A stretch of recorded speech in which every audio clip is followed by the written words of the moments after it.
Students, welcome to the prestigious institute of J&K, the Government Shri Ranveer Multilateral Higher Secondary School.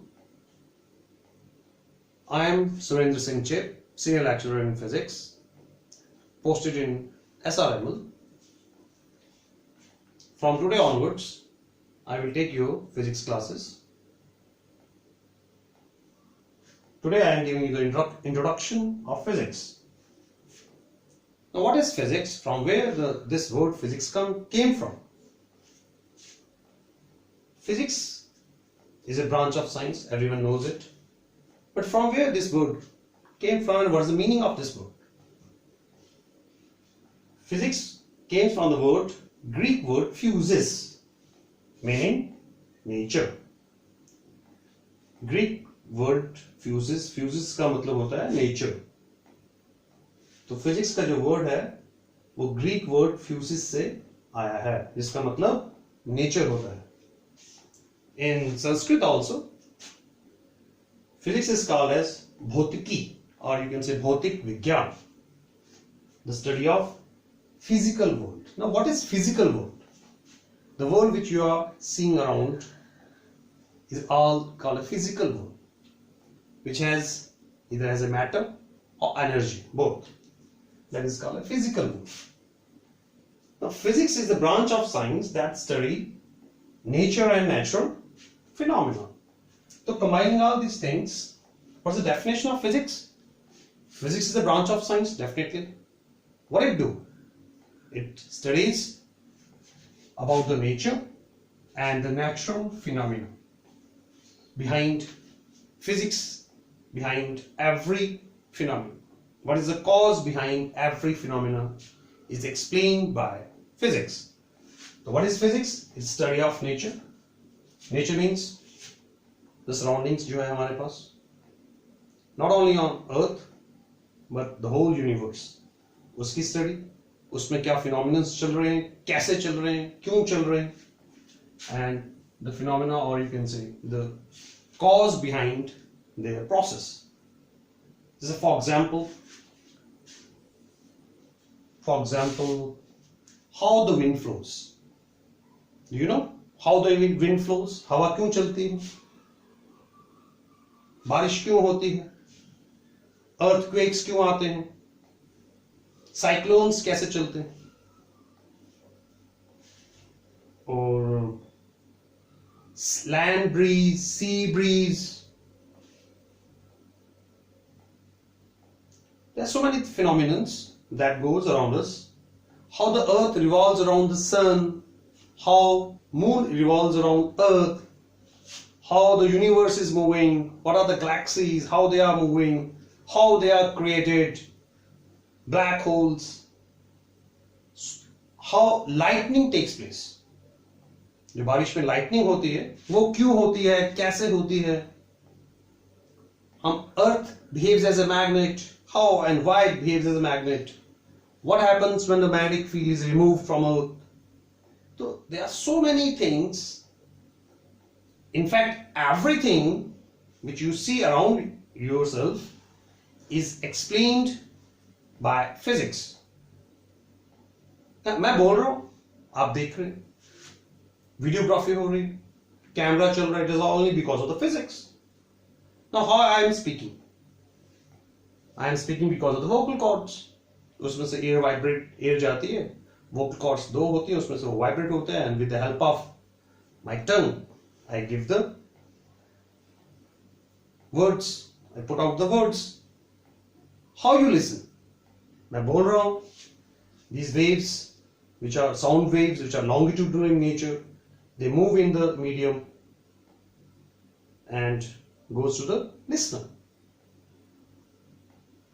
मैं देख रहा हूं, आप मुझे देख रहे हैं, या you are seeing a beautiful tree, a mountain, how you are able to see it? You know, light falls over the object. Light किसी object पे गिरती है, फिर वो object से वो reflect होती है, और reflect होने के बाद हमारी आंखों में आती है, तो वो हमें object नजर आता है. Now question is that देखने के लिए light is important or eye is important.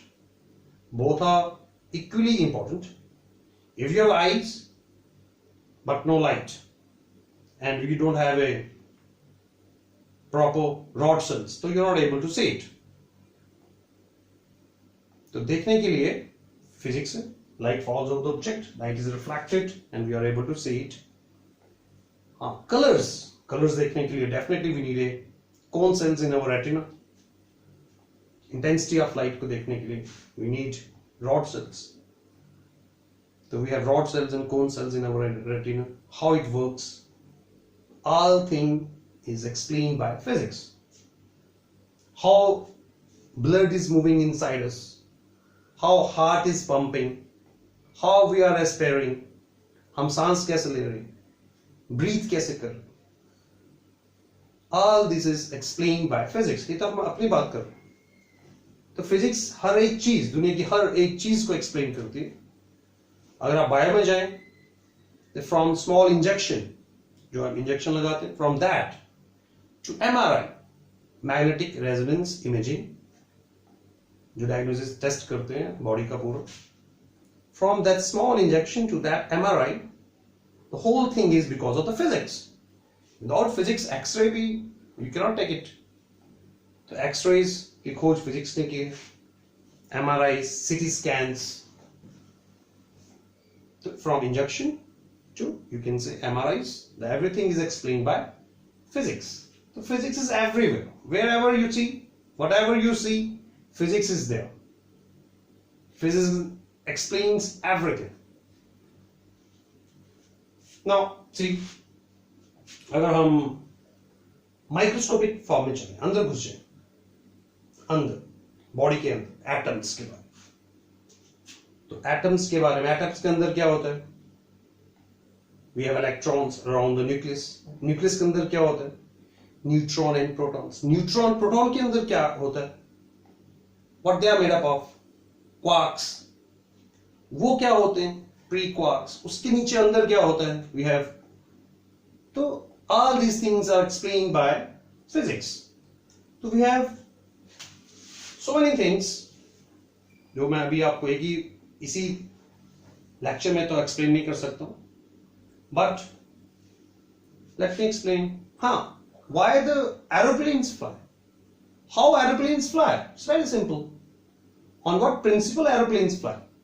Without physics it cannot fly, and physics explain how it flies. Ship पानी में कैसे तैरते हैं? बोट लोहे की होती है, फिर भी पानी में तैरती है. ब्लेड अगर आप फ्लैट रखेंगे तो पानी में तैरेगा. वही ब्लेड अगर आप वर्टिकल रखिएगा तो पानी में नहीं तैरेगा. Physics explain it. Why? Because of Archimedes principle, because of the buoyancy. These things are there. Lift is there. There are so many things. Everything is explained by physics. So what is physics? Basically, it's a physical world जो है, जो हम चारों तरफ देखते हैं, even inside us and outside us, is all explained by physics. In study of physics, we have two principles. Physics को पढ़ने के लिए हमारे पास सिर्फ दो प्रिंसिपल हैं जिन पे हम वर्क करते हैं. How to study the things. First is unification and second is reductionism. Those students who want to go for research work, they should know all these things.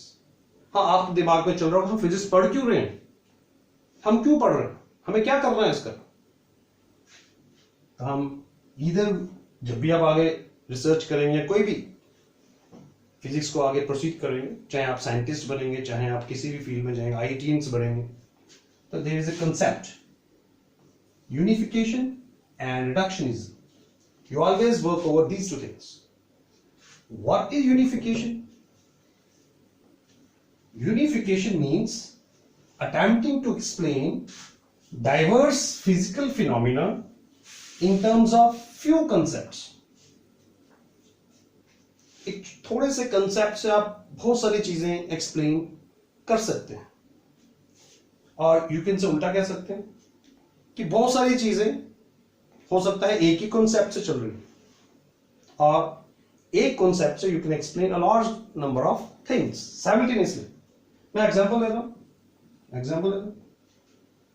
Gravitational force. Sir Isaac Newton was sitting under an apple tree and apple falls down. Now, हर आदमी के सामने Apple गिरता होगा, किसी ने नहीं सोचा होगा कि एप्पल नीचे क्यों गिर. This is called scientific attitude, or you can say aptitude. So when he was sitting under an apple tree, the apple falls down, and he starts thinking why it falls down, and he gave a very important law that is called Gravitational Law. Universal gravitational law. See here it is. Universal. It's a universal law. दुनिया में हर जगह ये law applicable, हर जगह, from small particles to whole universe, पूरे ब्रह्मांड तक ये लॉ एप्लीकेबल है. अभी तक तो एप्लीकेबल है, and scientist are trying to prove it wrong, but अभी तक प्रूव नहीं हुआ. This is a universal gravitational law. Who gave it?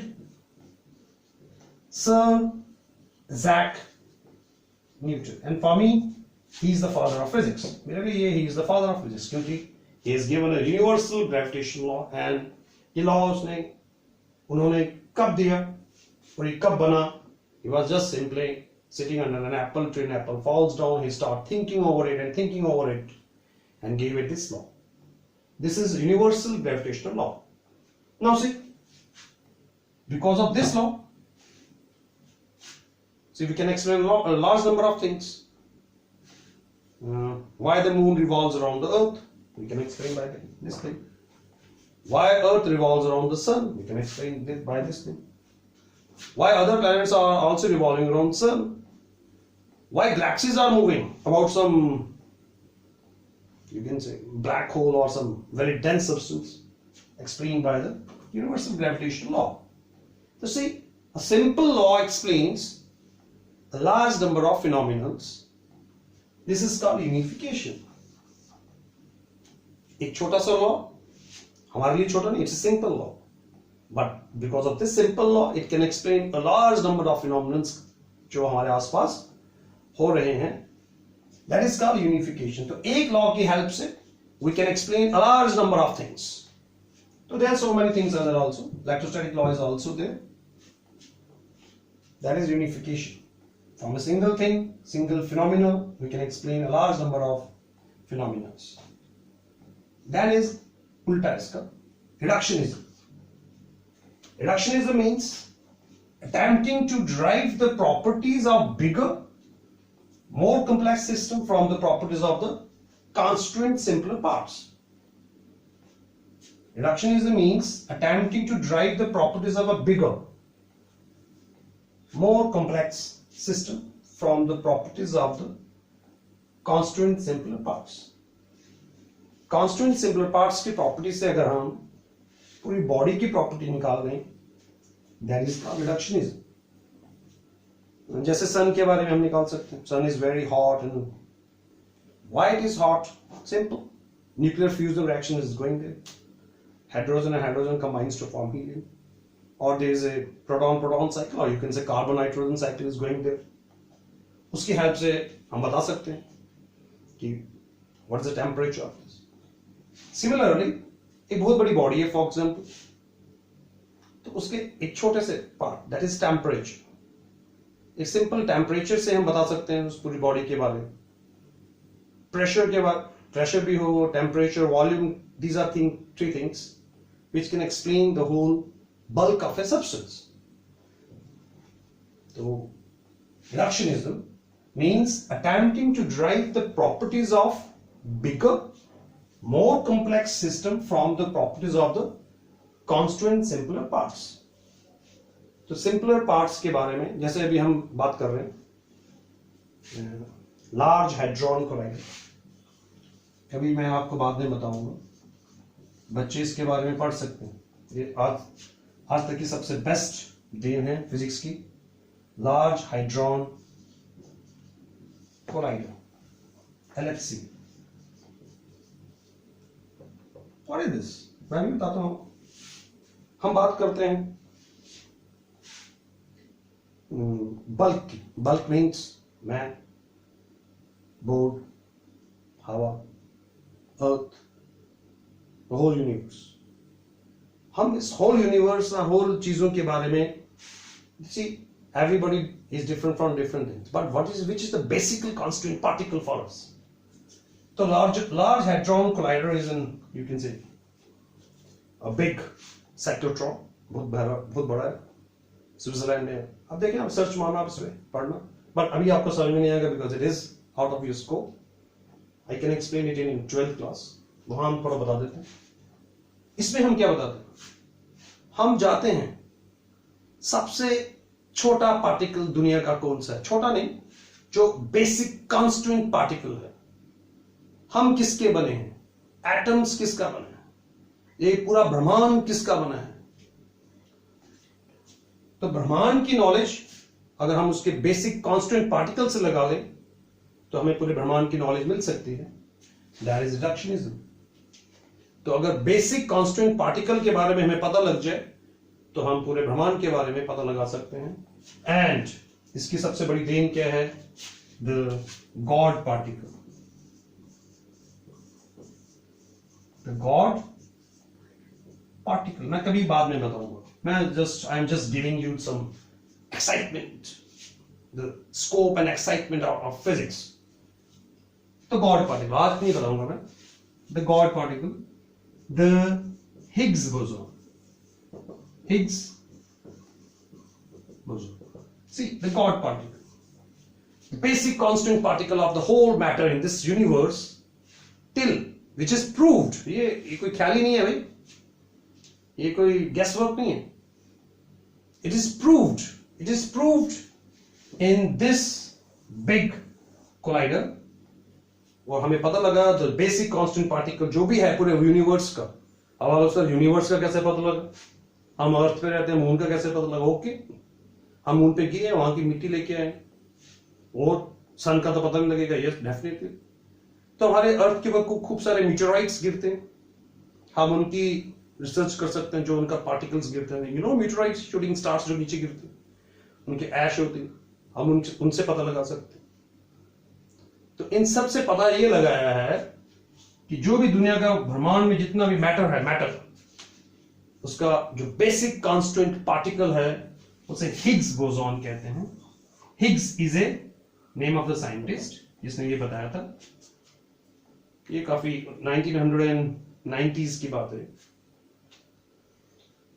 Higgs boson, इसको पहले गॉड पार्टिकल कहते थे. इसके बारे में काफी सालों तक रिसर्च होती रही, but it is proved, now it is proved true that the basic constant particle of whole matter in this universe, which is known to us at present, is the God particle.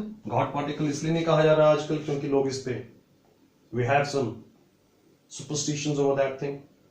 कुछ लोग इस पे बुरा मानते हैं, and this name is changed to the Higgs boson.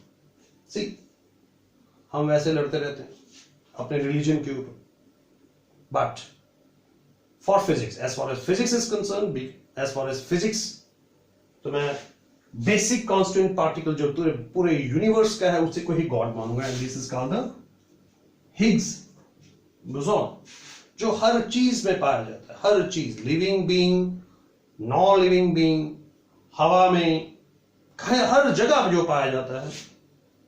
मर जाए आदमी तब भी होता है. हाँ, if you tell me something about, ask me something about Atma, that is called metaphysics. I am not going to that thing.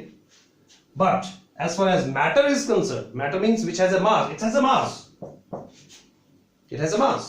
So this is called the God particle, the smallest particle which can exist freely in nature alone. This is called God particle. So this is the excitement of physics. So physics सिर्फ ऊपर से नहीं पढ़ रही है. We are going inside the things, and that is called reductionism. अगर हम इसके बेसिक कांस्टेंट पार्टिकल के बारे में पता लगा लें तो ऊपर वाले में भी बारे में पता लगा सकते हैं. That is unification and reductionism. Then we have two types of physics, classical and modern. So what, before rubbing it, I'm just explaining it again, once again. What is physics? Physics is study of nature and natural phenomena. Whatever the phenomena is going around us, that is the explained by physics. मैंने बहुत सारे examples आपको बता दिए. Not only natural, जो भी आप देख रहे हैं आसपास, physical world में, artificial also, जो हम बना रहे हैं खुद बना रहे हैं. artificial हम खुद बना रहे हैं, it means वो फिजिक्स के कारण नहीं बने. तो नेचुरल फिनोमेना को हम एक्सप्लेन कर रहे हैं. आर्टिफिशियल तो definitely we are explaining because of the physics. तो physics is study of nature and natural phenomena that goes around us. Physics has based over two principles, unification और reductionism. जब भी आप कोई रिसर्च वर्क करेंगे, हम आपको इसलिए पढ़ा रहे हैं कि आप अवेलेबल नॉलेज से कोई नई चीज निकाल पाए, अवेलेबल नॉलेज से कोई नई खोज निकाल पाए. That is called unification. Attempting to explain diverse physical phenomena in terms of few concepts. Reductionism is also the reverse of it. वही हम कर सकते हैं. छोटे पार्टिकल के बारे में पता लग जाए तो पूरे बल्क के बारे में पता लगा सकते हैं. या कुछ चीजें ऐसे होती हैं जो पूरे बल्क की, जैसे हमारा बॉडी टेम्परेचर. हमारा बॉडी टेम्परेचर कितना था? 37 डिग्री सेल्सियस, 98.4 फ़ारेनहाइट. तो पूरी बॉडी का कहीं से नापेंगे तो टेम्परेचर से हमारी पूरी बॉडी के बारे में पता लग जाएगा. We are fit or not. तो अगर बॉडी टेम्परेचर राइज करे, इसका मतलब we have a fever. This is called reductionism. तो आवर बॉडी, पूरी बॉडी को डायग्नोस किससे कर रहे हैं? सिंपल लाइक टेम्परेचर मेजरमेंट से. That is reductionism. और मैंने अभी आपको बताया फिजिक्स के एक्साइटमेंट्स. आज तक की सबसे इंटरेस्टिंग एक्साइटमेंट, आज तक नहीं, आज तक थे बहुत सारी हैं, बट इट इज अराउंड 20 साल पहले की, 20-25 साल पहले की लार्ज हाइड्रॉन कोलाइडर जो है. इसकी देन क्या है? स्विट्जरलैंड में, मैंने बताया. इसकी देन क्या है? The basic constant of all the matter, all universe is the God particle which is later on called Higgs boson. और फिजिक्स जो है हर जगह अवेलेबल है, हर जगह विराजमान है, हर जगह हर चीज को एक्सप्लेन करती है. मैंने बायो में बताया आपको, बायो में फिजिक्स है. केमिस्ट्री में we have physics, we have physical chemistry, a different branch of physics, chemistry in that. We have telescope, microscopes are there. We are making atom bombs. Oh, baapre. Nuclear weapons, nuclear reactors. This is only because of the physics. We have missiles. Physics का कमाल देखो. Bullet carts, बैलगाड़ी से लेके आज हम space shuttles तक पहुंच चुके हैं. This is only because of the physics. और आपको फिजिक्स पढ़ाई भी इसलिए आ रही है कि जो आपको अवेलेबल नॉलेज है उसको आप समझें, उसको चैलेंज ना करें. फिलहाल at present you can challenge it later on if you are very much expert, but at present आप जो available knowledge है which is proved true, उसको आप ध्यान से पढ़ें और उसके बाद उससे कुछ आगे की तरफ तर्क और solutions निकालने की कोशिश करें. And you can go for the research work also. And Indians are doing very good in these things. तो see physics कहाँ बुलेट कार्ट से स्पेस शटल्स तक पहुंच गए हैं. पहले हम सोचते ही थे कि कैसे हम वीडियो कॉन्फ्रेंस कैसे करेंगे. We have done it. Mobile का जमाना है अभी, देखो ऑनलाइन टीचिंग हो रही है only because of the physics. जो हम कभी fictions, yes fictions, this is very important. Fictions जैसे आपने फिल्म देखी होंगी, fictions leads to this very important. Fictions, सोच, चाहे वो फिक्शन से हो, हाइपोथेटिकल हो, ना मानो. जैसे आप सोच रहे स्पाइडरमैन, आयरन मैन, पता नहीं कौन कौन से Avengers, that is the fictions. But someday these fictions जो हैं, it leads to scientific study and leads to new inventions. तो fictions leads to inventions. ये बड़ी important बात है. हॉलीवुड की जो fiction के ऊपर based movies होते हैं, that leads to inventions. You can have inventions. You can go for that. तो fictions leads to invention and fiction is a very good thing. सोच और उसके पीछे कारण. एप्पल फॉल्स डाउन, सोच दो कैसा. ऐसा नहीं कि आप सोच रहे फॉल दो नहीं, but this is scientific aptitude कि किसी चीज के पीछे कारण पता करना. Why and why. फिजिक्स में अगर आप अच्छा पढ़ना चाहते हैं, you should ask why and why. अगर आप नॉर्मली सेटिस्फाई होकर बैठे रहेंगे तो you will not gain anything. Her physics explain each and everything. Her why का आंसर है. ऐसा नहीं कि कहीं स्टॉप हो जाता है, ऐसा कुछ नहीं, कहीं नहीं. हाँ, मेटाफिजिक्स में है वो जो हमारे गुरुज वगैरह कुछ दूसरे वाले धार्मिक गुरुज कहते हैं, that is a metaphysics. We don't believe in that as far as physics is concern. तो आज के लिए आई थिंक इतना काफी है. I just want to tell you about physics and scope and excitement of physics. और physics जो है, there are two types of physics. वो मैं next topic पे ले लूँगा, classical and modern physics. That's all for today. Thank you. Thank you very much.